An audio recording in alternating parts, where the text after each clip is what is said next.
Look, it was absolutely a try. Believe me, I know it. Everybody knows it. Scotland should have won big time. I know everything about rugby, more than everything. I invented it. It was definitely a try. It's a total conspiracy, the highest level of conspiracy. I'm going to throw France out of NATO. Next on a magnificent MLR Weekly, Old Glory co-owner and great American Chris Dunlavey, Bryan Ray of America's Rugby News, and John Fitzpatrick of Rugby Morning. Rugby Wrap-Up's MLR Weekly brought to you by Sheehy Auto Stores. It's easy at Sheehy. The Pig and Whistle, New York City, the world's best rugby pub. And Lean and Limber, stretching your way to a healthier lifestyle.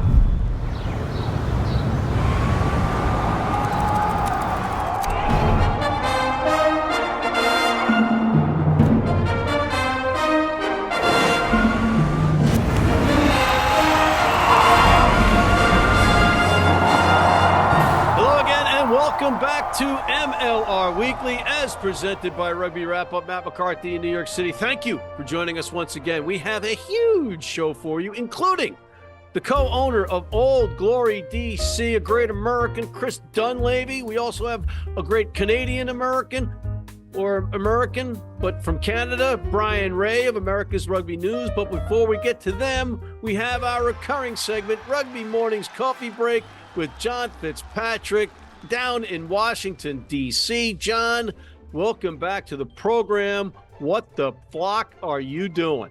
I was driving in a getaway car. I was riding in a getaway car. Oh, sorry, Matt. Still glowing from Taylor Swift winning the Super Bowl. Oh, boy. Oh, boy. You know what? We're Swifties here. We're Swifties. And remember, when it comes to this show and what you do, you belong to me.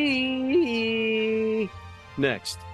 Matt, you've got that James Dean daydream look in your eye.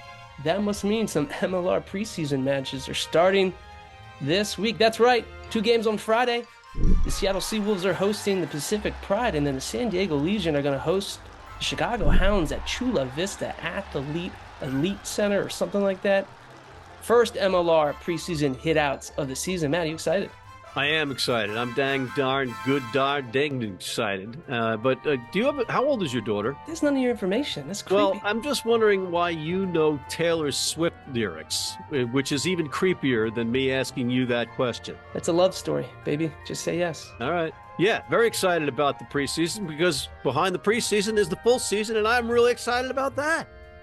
Next. Hey, Old Glory DC fans may have gotten some bad blood when they saw that wing Damien Hoyland back in Scotland training with his old Edinburgh club, but fear not. Talked with DC ownership, and they assured us that Damien Hoyland will be in DC in time for the start of the MLR season. That's good news for Old Glory DC fans, as that backline is starting to really come into form. No, and also, you know, he's not in Scotland in a pub and having pub sightings. He's with a professional rugby team, a good one, training with them. So he's going to come in top form. Don't worry. And coincidentally, we have co-owner of Old Glory, Chris Dunlavey, waiting in the wings. And I understand that you also spoke to him this week on your podcast, and people should go to that. Where do they go, John? Well, Matt, I'm telling you, the Glorious Rugby Podcast, you can find it wherever you listen to all your podcasts. Very nice, very nice. What else do you have for us? Next. Well, Matt, last but certainly not least, Super Rugby Americas, they kick off their 2024 season this weekend. Week 1, the American Raptors are traveling down to Argentina to take on Los Lobos. You can catch that, I think, on ESPN+. Not to be confused with Los Perros, right? No. All right, and I think Dallin Stanford is on the call of that. Our good friend Dallin, is that accurate?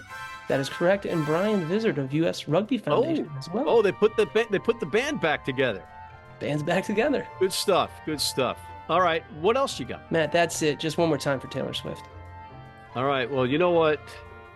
You're cheer captain. I'm in the bleachers. You're wearing short skirts. I'm wearing sneakers. On that note, I want to thank Mr. John Fitzpatrick for coming in and us keeping you out. Let's break for commercial before we bring in Chris Dunlavey or get arrested by the gendarmes. We'll be right back. Digs like a demented mole there. Need a great price on a new vehicle? Sheehy makes it easy. Easy Price shows you our lowest prices on the Mid-Atlantic's largest selection. Find your best price online or at any of our 31 dealerships. It's easy at Sheehy. Sheehy.com. You need your cleats? You need them tomorrow? If you order today by 3 p.m. New York time or noon LA time, they can have them to you tomorrow. Young, old, male, female, if you're playing on turf, if you're playing on grass, if you're playing in the rain, you're playing in the heat, they've got you covered. RugbyNow.com. Go there now. And we're back with Mr. Chris Dunlavey, not to be confused with Dunleavy, which some announcers have said on the air in the past and have been crucified for, rightfully so. But Mr. Chris Dunlavey, co-owner of Old Glory DC, welcome back to MLR Weekly. Hello again, Matt. Great to see you again, as always, and appreciate the opportunity to share some thinking on the show. Well, I'm honored to have you, sir, and I appreciate your time. I know you're busy, what with the season just weeks away, and you guys have had a very busy off-season, including gaining new partners, a new head coach, which came as a bit of a surprise, and a new venue. Let's follow the money. Let's start with the new partners. Tell us about them. Okay, great. Well, ever since Old Glory was founded, Paul Sheehy and I, who were the founders, have been looking to build out a continuously more diversified group of investors, just part of our long-term strategy to ensure the sustainability of the club by making sure we've got a diverse set of sources for our financial backing, and also bringing people to the table that bring a lot of strategic value along with them. You're right. In this offseason, we added 3 key investors. One is a gentleman named Pablo Calderini. He's an Argentine by origin, but has been living and working in New York and Connecticut for many years in finance. He's been very successful, and like many Argentines, he's a lover of rugby. And our GM last year, Marcelo Blanco, is an old friend of his and introduced us. And Pablo wanted in on the game, so he is a partner in Old Glory now. We also, at a similar time, added 2 other gentlemen. The first one is named Paxton Baker. Paxton is a longtime figure in the DC business community and really the sports community, sports business community internationally. He's for many years has been the chair of the minority owners group for the Washington Nationals baseball club. He's a former BET executive, was active for many years in their development and promotion of live events, and has been actively involved in ownership of other sports clubs in the DC area, including our NWSL team, the Washington Spirit, and the Washington Castles, a professional tennis team that's been playing here for years. One thing that Paxton has brought to the table is an awful lot of great relationships in the entertainment community, including the gentleman who became our 3rd investor this year, and that's Verdine White, which for most people, if that name doesn't ring a bell for you, you'll just remember him as the one of the founders and longtime bass player for the band Earth, Wind and Fire. Yes. So that has changed up our theme songs a little bit. We love having Verdine join in with us. It's funny, he says, for decades now, he's had his name all over the entertainment press, got all the notoriety he cared for. But his happiest moment was this year when, for the first time, he got his name in Sports Illustrated because of his investment in Old Glory and MLR. So he's having some fun. He looks good in our jersey, too. Yeah. Well, who doesn't? Who doesn't? I guess my one very quick question: do you have to pay for the rights to use Earth, Wind, and Fire songs in the stadium? He hasn't busted me on it yet, but Yeah. Right. We'll see. Right, let's shift to the on the pitch aspect of this now. You got a new head coach, and it came as a bit of a surprise. We ended up hiring Josh Sims, who was a terrific coach for us in 23.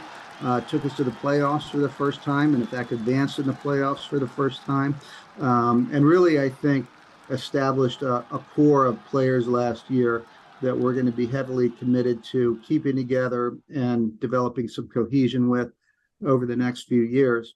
Unfortunately, in the MLR, it's still true that the success breeds a lot of interest from clubs and leagues overseas. And Josh was recruited by Zebra in the URC and is now coaching over there in Italy. So we had to determine who was going to be our leader going forward. And fortunately, one of the candidates that we had been very interested in before remained available, and that was Simon Cross. And in fact, the logistics for him making a move actually worked out better than they would have. He was a Scottish international, although he was coaching defense for the Dragons in Wales when we picked him up. So we also like the fact that he was a very heavily defensive-minded coach.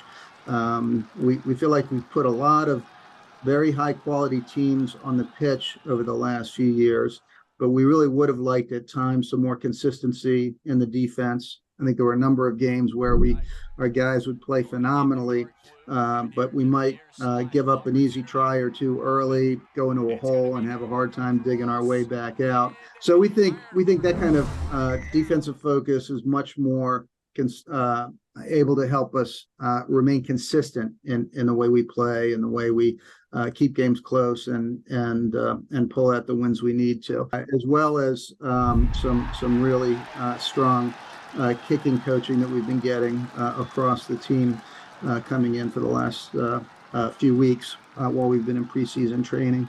It may not be the flashiest style of play that Old Glory has ever shown. There have been a number of times we've been very focused on that really wide open, quick strike kind of offense. I think you'll see less of that now. It's going to be much more about keeping control of field position, playing in their half, and taking our shots where we can. The Maryland Soccerplex. It's a beautiful complex. It was originally planned for soccer, and it has just dozens of recreational and youth level playing fields for league play and the like. But it's got a beautiful central stadium that is one of those that it's a seating bowl that goes down from ground level. So you enter a concourse level, the field is below you, and the seating bowl wraps around that. And that means that no matter where you are on the concourse or the surrounding plazas, you're always connected to the game. So we're really excited that we're able to give our players and visiting MLR players, a great playing surface to play on. Grass is safer, better for the game. It's going to be better for our players' limbs and joints for the long term. And we're very excited about being there. It's going to be a terrific venue for us. What is a successful season for Old Glory? I'm feeling very confident that we're gonna play better than we did last year, which was pretty good, having made it into the playoffs. So I'm anticipating a more consistent style of play throughout the season. We're going to make the playoffs, and we're going to take our shot at going all the way this year. So it's hard to guarantee the MLR Shield, especially since we know we're not the only ones who have really enhanced and grown our rosters over the last year. There's been a lot of great new talent coming into the league this offseason. But we're very confident we're going to be there as part of the conversation all the way down to the end of this thing. And 2024 is going to be Old Glory's year. All right. So, Chris, it's no secret that you're an American. You're a great American. You said your team is red, white, and blue. It's named after the flag, Old Glory. Will you accept anything but crushing the anthem? I'm going to be a big fan of the anthem anytime they're not playing Old Glory. Yeah, exactly. I think that was that we'll see how effective it is over time in really maturing the talent and the capabilities and the skill sets of domestic players. But to me, the most important thing about that is it showed that USA Rugby, World Rugby, and the MLR can come together to do a major initiative. I think this is going to be the first in a number of important investments you see made by that partnership in growing the game here in North America between now and the 2031-33 Rugby World Cups that are committed to come here. because, although those are the greatest sports events in the world, as far as I'm concerned, but they're certainly among the 3 largest in the world. And but to really get the full value out of hosting the Rugby World Cup in the United States, we need the market to be a little more ready for it than it is today. We need more people aware of rugby, more people understanding it, more people aware of its culture and history and all the great things about the game. I see what you're doing here.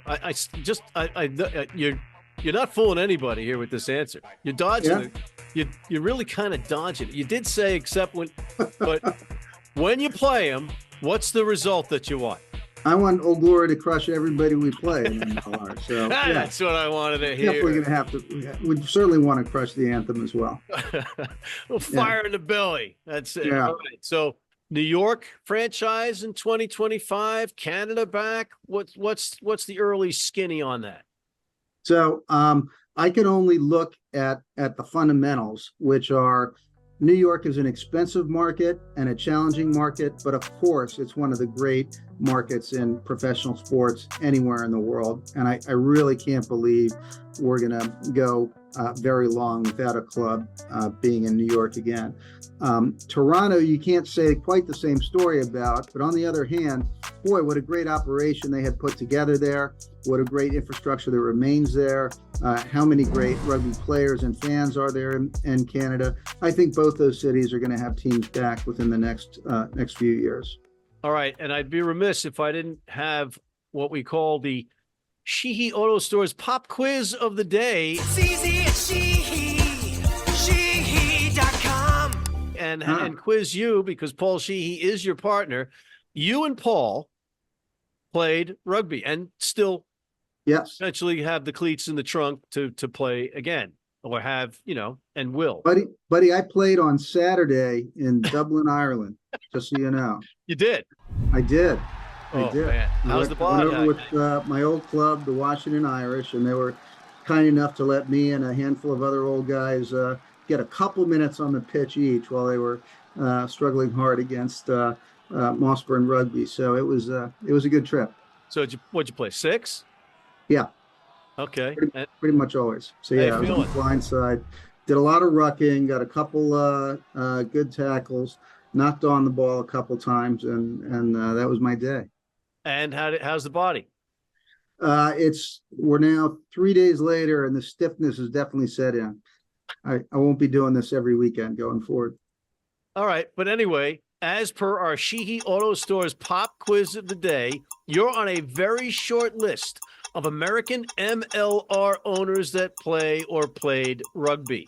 Can you name the other American MLR owners that played rugby?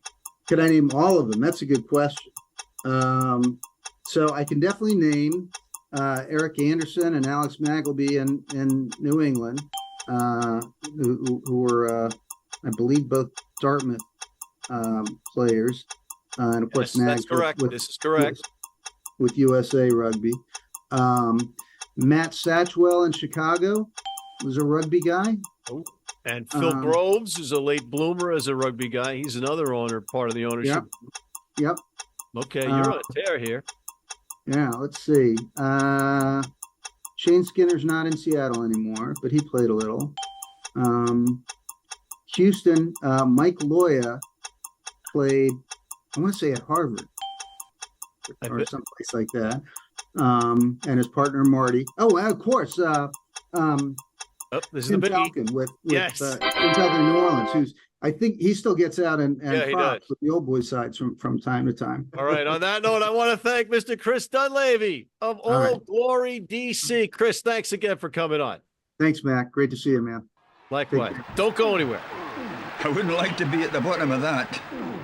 If you're in New York City and want to watch some great rugby, have some great food, and some great times, go to the world's best rugby pub, the Pig and Whistle on West 36th Street.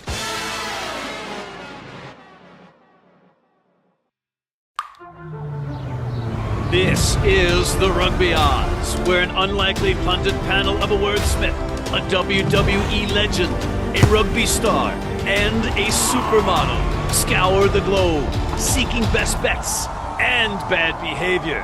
Are you not entertained?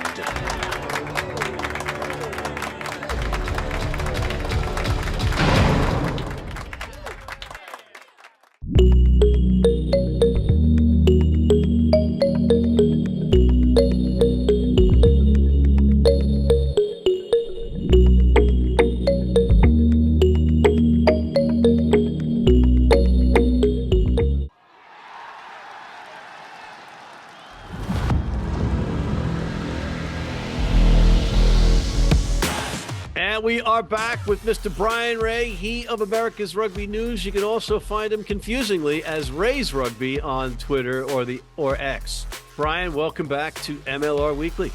Just great to be here, Matt. Great to be here as I hide out here in Boston. What are you throwing some plates around, some metal? You doing some squats? You doing some military presses? What are you doing at the Free Jacks gym there? Yeah, no, I was just cold and outside, and I came here, but nobody was here. But I kind of, when I did visit here last year, I kind of snuck and took it. I was peeking and found out the code, so I broke in, and here I am. Nobody's here yet, but I'm sure Wuji will appear any minute to throw me out for wearing the San Diego hat. Wait, you just say Wuji? It's Wuji. Okay, it's not. Whatever. It's not. No, whatever. It's not whatever. It's like saying Bryan and Bryan. It's Wuji, not Wuji. I've been stalking the thing for a long time, so don't tell me. Okay. Potato. No, it's not that either. It's his name. Is Wuji. Okay. Thank you. Please. Again, I'm stalking him, so I know what I'm talking about. But you're also looking to get your ass kicked in that gym because you're wearing a San Diego Legion hat. Yeah, not wise. I have to admit, but when the situation goes, what, you didn't have a Yankees hat? You have to do Yankees. Yeah, my it's Boston. You're in frickin' Boston. You wear a Yankees hat. That's the same thing as wearing a San Diego Legion, except they beat them. This is probably safer, frankly. Yeah, that's definitely safer, and it's specifically because San Diego lost to the New England No Names in the MLR Shield Championship. Looking forward to that rematch this year. That's right. All right. So what do you got for us today, Bryan, from America's Rugby News? Well, I mean, it wasn't exactly a huge, big week of news, kind of the slowest one we had. How dare you? Season of MLR. We did, though, get some news about MLR match officials. They're under new direction this season. Jonathan Kaplan, of course, the South African test referee, did his 3-year shift, and it came to an end at the end of the 2023 campaign. So the new guy they brought in is David Wilkinson. He's from Ireland, and he was their kind of referee manager for a bit, a former professional referee himself. He's quite experienced in the Pro 14 and so on up there. So, I'm certain that he's up to the task. And it's a joint agreement with Did he have USA anything Rugby. to do with the Scotland versus France finale with that non-try fiasco? Huh? Yeah, let's hope he was taking notes. What not to do at the end of a rugby game. My God. But yeah, so it's good to have him there. He's going to be working with doing a bit of community work with USA local referees as well. So that's good, and it's got some pretty good help with him. David McHugh and L.A. Roland coming in to helping him. Obviously, both vastly experienced referees. Both of them had been to 3 World Cups. I mean, Elaine did the final. I think it was 2007 that he did the final. So yeah, certainly there's going to be some good coaching. Well, he also did Wales in 2011 with the tip tackle on by Warburton and making them play 14 men for basically 55 minutes, and then Lee Halfpenny almost beating France and winning it with that 70-yard attempt at the end. Certainly remember the controversy of that call, but yeah, I mean, these guys are going to be good. They're going to be helping this batch of referees that are, that have been selected for MLR, the domestic ones. Some people have been, maybe complaining a little bit, giving out a bit about the domestic referees. I think they've improved, certainly in the past 3 years. People are complaining about referees? Yeah, imagine that. But, at the same time, I looked at the list. There's only one new name on it. Well, they've all been part of MLR, but there's only one new referee really on the referees list. That's Amelia Luciano. She's been in a TMO and an AR in MLR. We just haven't seen her in the middle yet. But, I am a little disappointed at the list, not for the people who are included, but just that there aren't a couple other new names. It's always nice to bring in fresh blood. But, again, it kind of points to, how are these referees getting developed? What do they have below them? Is it just college rugby, D1 club rugby to help them get up to this? It's a big jump from amateur rugby up to the MLR level. Probably a bigger jump as a referee than it is, as a player. So it's tough. I beg to differ because I could go referee an MLR match tomorrow. Okay. I would walk onto the pitch. I'd pull the 2 head coaches and the 2 captains over at center of the field, right in the middle of the field. And I would say simply, gentlemen, I know the game of rugby. I am probably going to be horrible as the referee, but I'm going to be equally horrible. And anybody that yells at me or says a word to me out of turn, I'm walking 10. And I'll march you down the field. Okay. Bryan, how about the preseason games? Any of that stuff excite you? I mean, it's just about getting a look at some of these new players coming in, looking at different combinations. So it'll be interesting to see, there's still a few spots out there. I mean, look at some of these rosters. There's competition for spots and everybody wants to be in that starting 15 at opening day. So it'll be really interesting to see, the likes of Chicago, a lot of those guys, I used to work in Chicago. Indeed. How they'll put different 15s out in New England. There's competition for spots across the roster. Kind of, a couple other teams, you look at them and you're like, well, a lot of these positions are really quite decided. But no, I think there is some intrigue there, and looking forward to seeing it. And, it'll just be nice to see teams in those MLR kits running out on the pitch again. Yes, it will be. And let me ask you this before I let you go. Will Matt Gidto be in the starting lineup for the San Diego Legion? Yes. Opening day? Yes. With Ma'ananu? I don't see why not. I am champing at the bit. I am ready to go. I'm ready to put my cap on, throw my mouthpiece in, and miss some tackles. Maybe a better question is, will Matt Gidto and Ma'ananu be in the San Diego lineup at the end of the season? Yes. Yes, they're going to manage their minutes, and they've got the players to do that. Although Nano is just a freak of nature, and these guys are very fit. Gidto had a little bit of difficulty staying healthy with LA, like missing a season, but he's had some time off in the sun and the sand and keeping that body going. I think he's going to be okay. I think they're going to manage their minutes. I think these guys know what they're capable of. And yeah. So in your face. All right. On that note, I want to thank Mr. Bryan Ray of America's Rugby News, Mr. John Fitzpatrick of Rugby Morning, and Chris Dunlavey, co-owner of Old Glory DC. And thank you for tuning in. Please check out our other programs, including the critically acclaimed The Rugby Odds, the College Rugby Wrap-Up. Hit that subscribe button on YouTube. Sign up for our weekly newsletter, and please join our American Red Cross Blood Donor Team.